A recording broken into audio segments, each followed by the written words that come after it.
ছাদ সাহেব বিশ্ব আমির, উনি বিশ্ব ইজতেমা এখানে হবে, উনি এই ইজতেমায় আসবে। এটা আমরা আল্লাহর কাছে দোয়া করছি।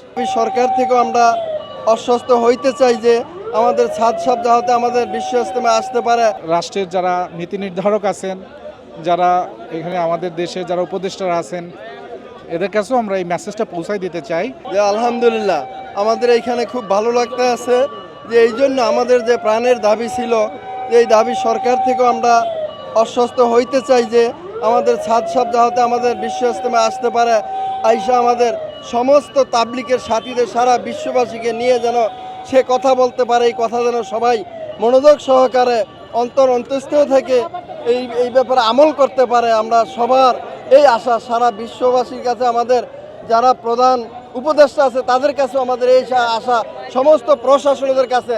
আর আমাদের বিরুদ্ধে যে বাইরা আছে, এই বাইরেও যাহাতে আমাদের সাথে সবাই এক হয়ে আমরা কাজ করতে পারি, আমাদের এই প্রত্যাশা রাখে আমরা আজকের মতো এখানে শেষ করলাম ইনশাল্লাহ। ওয়ালটনের পণ্য কিনে জিতে নিতে পারেন নগদ 20 লক্ষ টাকা। Double million offer, Walton fridge কিনে পেতে পারেন 20 লক্ষ টাকা। রয়েছে কোটি কোটি টাকার নিশ্চিত উপহার। না, আমাদের কোনো নির্দেশনাও নেই। আমাদের ছিল যে এখানে আমরা ছাদ সাহেব বিশ্ব আমির, উনি বিশ্ব ইজতেমা এখানে হবে, উনি এই ইজতেমায় আসবে। এটা আমরা আল্লাহর কাছে দোয়া করছি। আর প্রশাসনের যারা আছেন তাদেরও এই মেসেজটা তারা পাবে। 7 বছর ধরে ওনারাই প্রথম করে, আমাদেরকে দেওয়া হয়নি।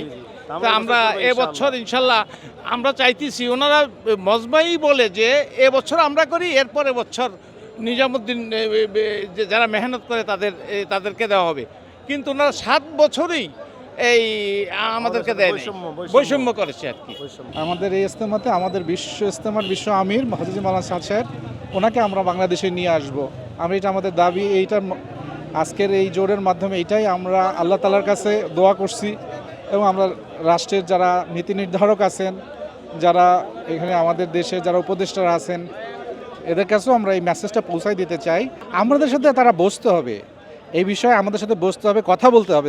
গায়ের জোরে তো কিছু হবে না। তারা একটা কথা বলে দিল যে আমরা আগে করব, বা আমরাই বললাম আমরা আগে করব, এটা তো আসলে কোনো সমাধান নয়। যে তারা যদি আগে করতে চায়, বা আমরা আগে করতে চাই, বা তারা যে আমাদের আমিরকে আসতে দিবে না, এটা আসুক, মানে এলমি আলোচনা হোক, গায়ের জোরে না। আমাদের হয়তো যে মানুষ বলে যে উনি তো যদি তো ভুল করছে, উনি অনেক ভ্রান্ত তার আকীদা এই সেই, এবং এই কারণে ওনাকে রুজু করতে হয়েছে। তাহলে আমাদের আমির সাহেবের এগুলো ভুল না, এগুলো এলমি আলোচনায় তারা যেতে চায় না বলে রুজু করছে, যাতে করে মানে যদি আলোচনায় আসতো তাহলে আলোচনার মাধ্যমে এটা সমাধান হইতো। যেহেতু তার আলোচনায় যায় না, তোমরা মানবা না, তোমরা তার কথাকে এলমি আলোচনায় যাবে না, তো বাধ্য হয়ে সে বলে ঠিক আছে রুজুই, তারপরে তোমরা ঐক্য থাক, উম্মার মধ্যে ঐক্য থাক, ইস্তেমায়াত থাক। मौलाना साहब से बोलते हिदायत अल्लाह के हाथ में होती, और उलमारा बोले अगर हिदायत अल्लाह के हाथ में होती, অতএব ওনারা মিথ্যা বলতেছে।